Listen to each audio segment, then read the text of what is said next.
potential conflict with China? I know it's a big topic, but Too big. hmm, Let me just make a few points. China now has an industrial economy that's 3 times ours. It produces 36% of the world's goods. We produce 12%. In purchasing power terms, its economy is 1/3 larger than ours. Don't believe this nonsense of comparisons in GDP. Let me give you an example. If you have a credit card debt and the interest rate goes up, at the moment it's probably going down, but if it goes up, so you were paying $1,000 a month in interest, now you're going to pay $1,200. US GDP just went up because you paid more in interest. If you compare the United States and Chinese economies in terms of how many tax accountants, lawyers, insurance salesmen, insurance bureaucrats each side has, we come out way ahead. If you want to know about how many ships we build 5. They build 1,500 a year. If you want to know about what counts, then don't use GDP, which was a concept invented in the 1930s that is useful for measuring trends, but is not useful for comparisons.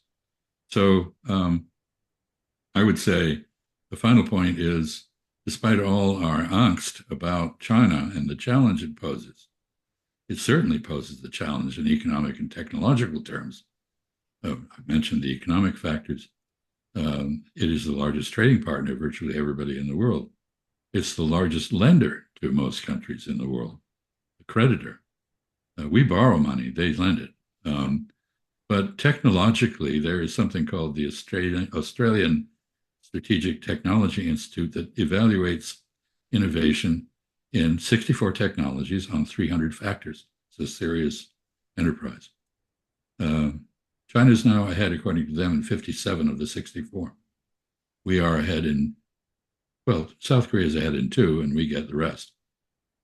They are graduating 4,000 scientists, technologists, engineers, and mathematicians a year.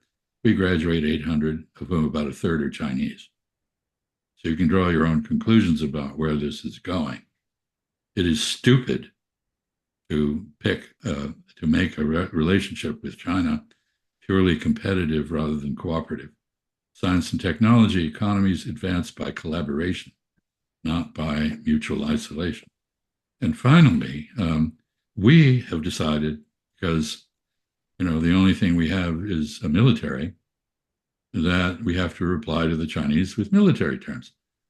They're not, there's no Chinese fleet off San Diego, Puget Sound, or Norfolk.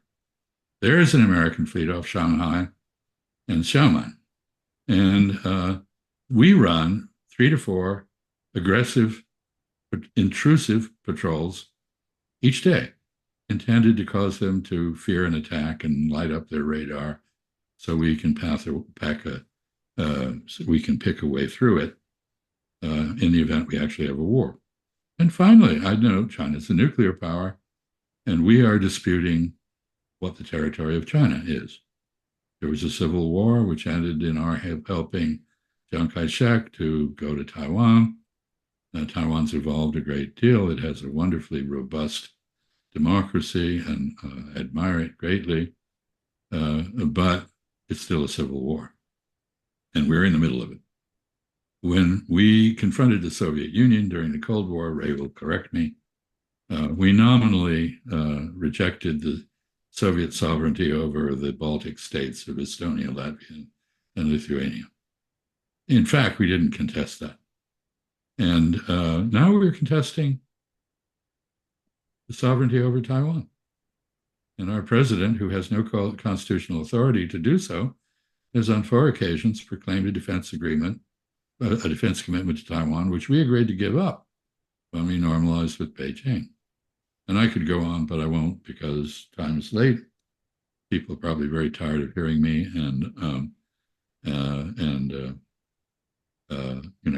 I need to go to bed.